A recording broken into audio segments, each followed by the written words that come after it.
herzlich willkommen zu diesem neuen Video. Heute soll es um einen Aspekt gehen, den manche Fotografen vielleicht gerne mal aus den Augen verlieren, vor allem wenn man sich nur auf sein Hauptmotiv so sehr fokussiert, nämlich um den Hintergrund. Bereits im Video zu den No-Gos für die Porträtfotografie, was ich euch gerne auch nochmal hier oben verlinke, beziehungsweise da, irgendwo hier oben. Da habe ich es schon mal angeschnitten. Da ging es nämlich um die Figur-Grundbeziehung und auch um den Hintergrund allgemein. Heute möchten wir das Thema noch ein bisschen mehr ausschmücken. Ich habe das Stichwort bereits genannt, Figur-Grundbeziehung. Was ist das überhaupt? Einmal zur näheren Erläuterung. Dabei geht es eigentlich nur darum, wie gut hebt sich euer Motiv vom Hintergrund ab oder eben nicht. Also hat man eine gute oder eine schlechte Figur-Grundbeziehung. Wir wollen natürlich eine gute. Deshalb müssen wir darauf achten, wie Hauptmotiv und Hintergrund bzw. Vordergrund miteinander zusammenspielen, sodass sie sich nicht gegenseitig die Show stehlen.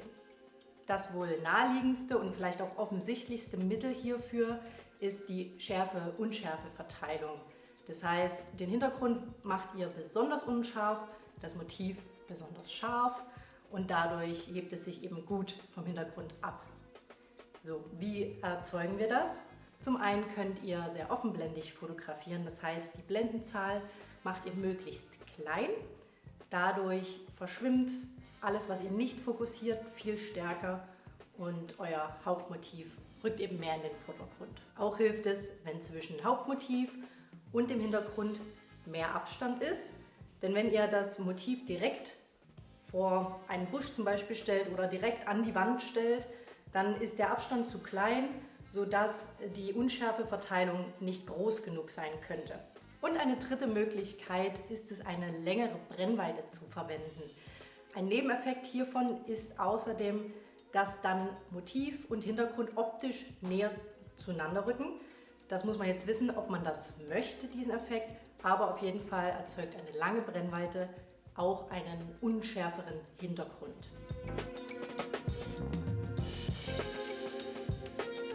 Wenn ihr dann noch einen Schritt weiter gehen wollt, euer Foto praktisch noch ein bisschen professioneller erstellen wollt, dann achtet nicht nur darauf, was im Hintergrund ist, sondern auch, was im Vordergrund ist. Viele nutzen den Vordergrund gar nicht, wobei das eine gute Möglichkeit ist, euer Bild dreidimensionaler erscheinen zu lassen und dem Bild noch mehr Tiefe zu geben.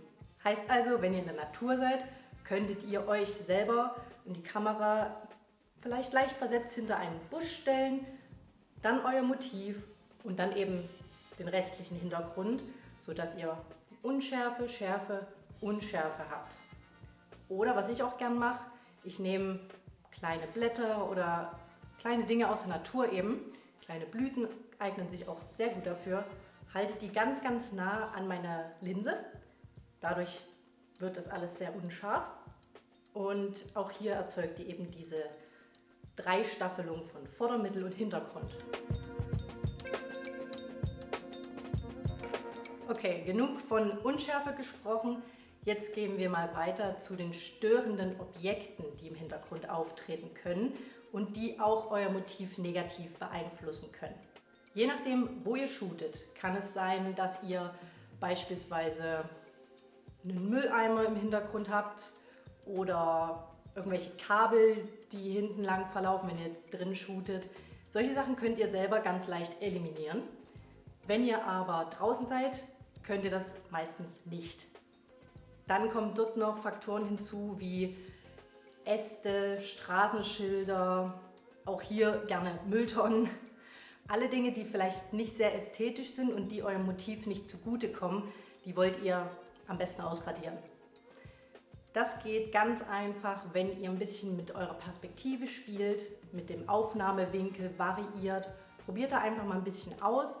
Ihr könnt auch mit eurem Motiv viele Dinge verdecken, eben Straßenschilder oder Mülltonnen oder sowas. Und was auch ein ganz großer Punkt ist, was auch viele nicht sehen beim Fotografieren, wenn beispielsweise Äste hinter dem Kopf entlang ragen und die zu deutlich erkennbar sind, dann sieht es so aus, als würde aus dem Kopf ein Ast wachsen. oder ein Baum. Oder das geht auch mit Straßenlaternen und Straßenschildern, solche Sachen. Das wollt ihr natürlich nicht. Deshalb achtet darauf, dass ihr dann euer Motiv ein bisschen dazwischen positioniert oder darunter oder eben eine ganz andere Stelle sucht, beziehungsweise euer Motiv so platziert, dass ihr diese Faktoren verdecken könnt. Ganz oft hat man auch horizontale Linien im Hintergrund, die man jetzt nicht einfach so verdecken kann. Mit denen müsst ihr also arbeiten. Achtet dann nur darauf, dass sie eben auch nicht durch den Kopf gehen, sondern verändert euren Aufnahmewinkel so, dass sie vielleicht auf Schulterhöhe, beim Porträt jetzt, auf Schulterhöhe durchlaufen oder über dem Kopf entlang gehen. Die letzte Möglichkeit, um solche störenden Faktoren zu eliminieren, ist natürlich Photoshop. Das sollte aber nicht eure erste Wahl sein, denn wir wollen schon richtig fotografieren und uns nicht auf die Bildbearbeitung zu stark verlassen. Aber natürlich auch hier, wenn Farben herausstechen, die euch nicht gefallen oder Elemente sind, die euch im Nachhinein auffallen und nicht gefallen, die kann man selbstverständlich in Photoshop auch einfach ausradieren.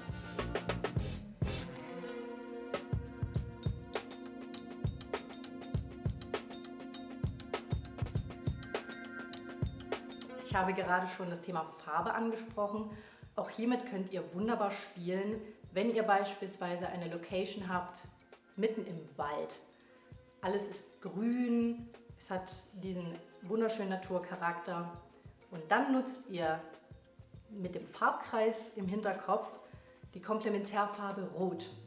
Also lasst euer Model beispielsweise ein rotes Kleid tragen.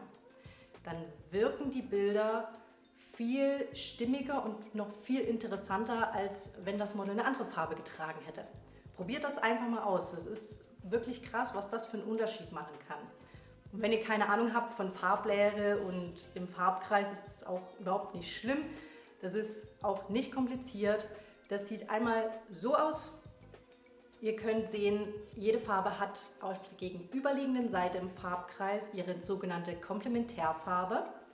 Und mit dieser Farbkombination könnt ihr wunderbar arbeiten und schafft sehr harmonische und trotzdem sehr interessante Fotos. Mein letzter Tipp in Bezug auf die Hintergrundgestaltung ist dann doch schon etwas für ein bisschen Fortgeschrittene. Nämlich geht es dabei um Linien und Formen, die man in sein Motiv integriert. Das könnt ihr am einfachsten machen, wenn ihr Linien seht, beispielsweise von Straßen oder Waldwegen, die zu einem sogenannten Fluchtpunkt führen. Und dort könnt ihr dann euer Motiv platzieren, beziehungsweise eben euer Model posieren lassen. Das hilft euch, den Fokus noch mehr aufs Hauptmotiv zu lenken und integriert eben die Umgebung noch ein bisschen mehr in euer Motiv.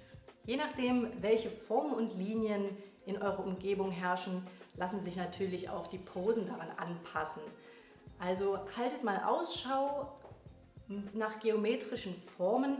Das sind oft Fenster, Torbögen, Türrahmen. Mit denen könnt ihr wunderbar spielen. Oder eben auch Gänge und Straßen, Wege, all solche Dinge. Haltet danach mal Ausschau, was es so gibt und versucht vielleicht mal mit eurem Model zusammen ein paar coole Posen zu finden, die dazu passen. Und damit hätten wir auch schon ganze 5 Tipps zusammen, die sich alle um die Hintergrundgestaltung drehen. Und ich verspreche euch, all diese Tipps werden euren Motiven und euren Fotos zugutekommen. Wenn ihr mehr von solchen Tipps haben wollt, dann lasst es mich gerne in den Kommentaren wissen und gebt dem Video unbedingt einen Daumen nach oben. Und vergesst natürlich auch nicht, den Kanal zu abonnieren, wenn ihr das noch nicht gemacht habt. Jeden Montag und jeden Donnerstag bekommt ihr auf dem Kanal ein neues Video zum Thema Fotografie. Und dann bedanke ich mich mal fürs Reinschalten. Meine Kamera stirbt auch gerade, Akku ist schon leer, das heißt, wir machen jetzt schnell. Vielen Dank, dass ihr dabei wart und ich freue mich schon auf das nächste Video. Bis dann. Bye.